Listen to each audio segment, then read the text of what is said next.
Alors, bonjour la famille, bonjour à tous. Bonjour à tous mes frères de l'AES. Bonjour à nos dirigeants de l'AES. Que Dieu vous bénisse depuis votre position, de là où vous êtes. Alors, je voudrais parler un peu de ce monsieur-là. Ce monsieur-là. C'est quelqu'un qui n'est plus à présenter. Vous le connaissez tous. Vous le connaissez tous. Vous voyez des jours là, dans ces deux temps-là, ce type-là, à chacune de ces sorties-là, vous voyez le chapeau qu'il a porté là. Vous voyez le chapeau qu'il a porté là. Ça dit, c'est quelqu'un qui atteint un niveau de spiritualité. Là-bas, là, il n'y a pas de pitié. Il n'y a pas de pitié. Là-bas, il n'y a pas de pitié. Et c'est des gens qui opèrent sous le sceau d'hommes de Dieu. C'est des gens qui opèrent sous le sceau d'hommes de Dieu. Vous vous souvenez bien, c'est ce groupe de personnes-là, ce monstre-là, qui se disent des pasteurs-là, c'est ceux-là qui ont fragilisé le pouvoir du président Laurent Gbagbo. Au point que le président Laurent Gbagbo, un jour il a dit, mais Dieu parle beaucoup trop. Dieu parle trop. Parce qu'à chaque fois, ils ont des révélations.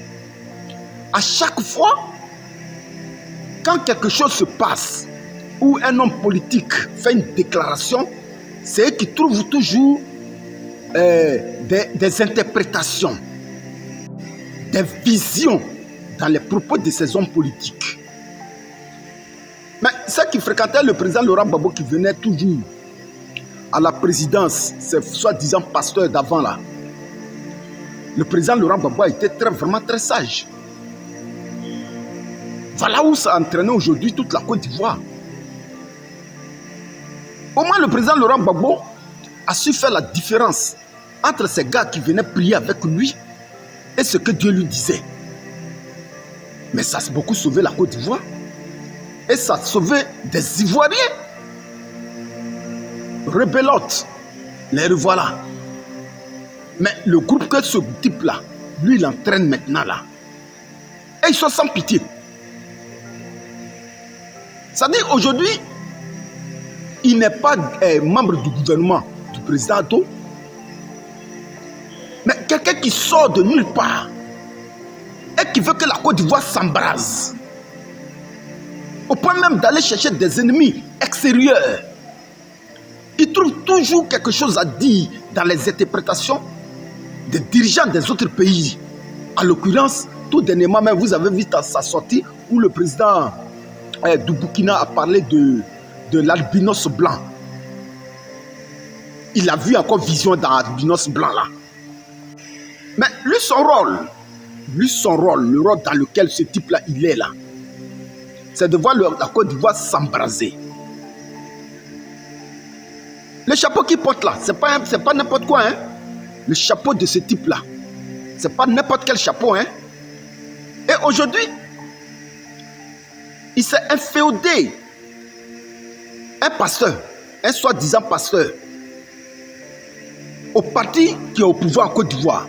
Aujourd'hui, le RHDP l'acclame, on lui donne une feuille de route. Mais là où vous entraînez aujourd'hui, là, où ce type-là est en train d'entraîner le gouvernement du président Addo, les institutions du président Addo, mais si vous ne faites pas très attention, vous n'allez pas avoir la même sortie que le président Laurent Gbagbo. Vous n'allez pas avoir la même sortie que les partisans du président Laurent Gbagbo, qui certains même là sont allés se réfugier même au Ghana. Beaucoup sont allés en exil. Peut-être que vous n'allez... Parce que ce type-là, je crois qu'il est beaucoup écouté. Il est beaucoup écouté. Au point que lui-même prend sur lui la responsabilité d'interpréter les propos de certaines personnes. Je prends un exemple, papa. Le 4, le PPACI et le PDCI décident de faire une marche. Mais vous voyez déjà l'interprétation qu'ils donnent de la marche au point comment on appelle ça? Au point de voir un parallèle dedans entre les propos du capitaine Ibrahim Traoré tout dernièrement. face à, comment on appelle ça, aux journalistes internationaux. Il est méchant, ce type-là. Il est méchant. C'est pourquoi le procureur doit faire très attention à ce type-là. Mais monsieur le procureur, vous nous avez promis, hein, sur ce type-là, on n'a pas oublié. Sur ce type-là, on n'a pas oublié. Parce que ses propos sont en train de s'aimer la haine. Ces propos sont en train de s'aimer, comment on appelle ça, les germes même de la division, d'une guerre même dans notre pays, la Côte d'Ivoire. Et aujourd'hui, tellement ils veulent exister aussi, ils veulent influencer le pouvoir du président Ado. Ils veulent influencer les institutions du président Ado. C'est lui qui voit le diable partout. C'est lui qui voit les visions partout. Si vous ne faites pas attention à ce type-là, monsieur le président, messieurs des institutions du président Ado, si vous ne faites pas attention à ce type-là, dans sa démarche-là, dans ses propos qu'il tient vis-à-vis de la Côte d'Ivoire et des Ivoiriens-là, surtout, vous les militants du RHDP-là, vous le brandissez aujourd'hui comme votre communicant. Mais le chemin sur lequel il est en train de vous drainer, c'est-à-dire la haine qu'il est en train de s'aimer dans vos cœurs vis-à-vis de vos frères ivoiriens. À cause de quoi? De la politique. Lui là, est-ce que lui là, il est politicien? Vous êtes sûr que vous l'aviez connu comme politicien? Mais c'est la ruse du diable. C'est la ruse du malin. Et dans ce temps-ci, il allait faire des sacrifices. Regardez comment... Les chapeaux qu'il porte là, ce type-là, les chapeaux qu'il porte là, allez-y vous renseigner. Allez-y vous renseigner. Parce que ce monsieur est en mission même pour que le pays se déchire. Moi, je n'ai jamais vu, entre les militants du RHDP et nous, là, on s'attache. On s'attache. Et c'est ce que nous avons voulu pour notre pays, la Côte d'Ivoire. Mais les propos de ce monsieur-là, qui cherche la guerre de la Côte d'Ivoire, partout, chez nos voisins, chez nos frères. Si vous ne faites pas attention, chers militants du RHDP, ce type-là, il est en train de vous entraîner sur une voie sans issue. Vous lui faites beaucoup confiance. Où il est là? Il est déjà prêt. Il est déjà prêt. Vous voyez un peu dans ces temps-ci les vidéos de certaines personnes qui sortent pour dire que nous nous sommes rencontrés dans tel lieu de secte, dans tel lieu de, comment on appelle ça, de sacrifice. Beaucoup même font des témoignages sur lui. Mais vous ne faites pas attention à ce monsieur-là. Vous ne faites pas attention à ce monsieur-là. Parce que le rôle dans lequel il est aujourd'hui, vis-à-vis des Ivoiriens, faites très attention. Tu n'es pas membre du gouvernement. Tu ne travailles pas dans le gouvernement. Tu n'es pas porte-parole du gouvernement. Mais toi, tu vois le diable partout.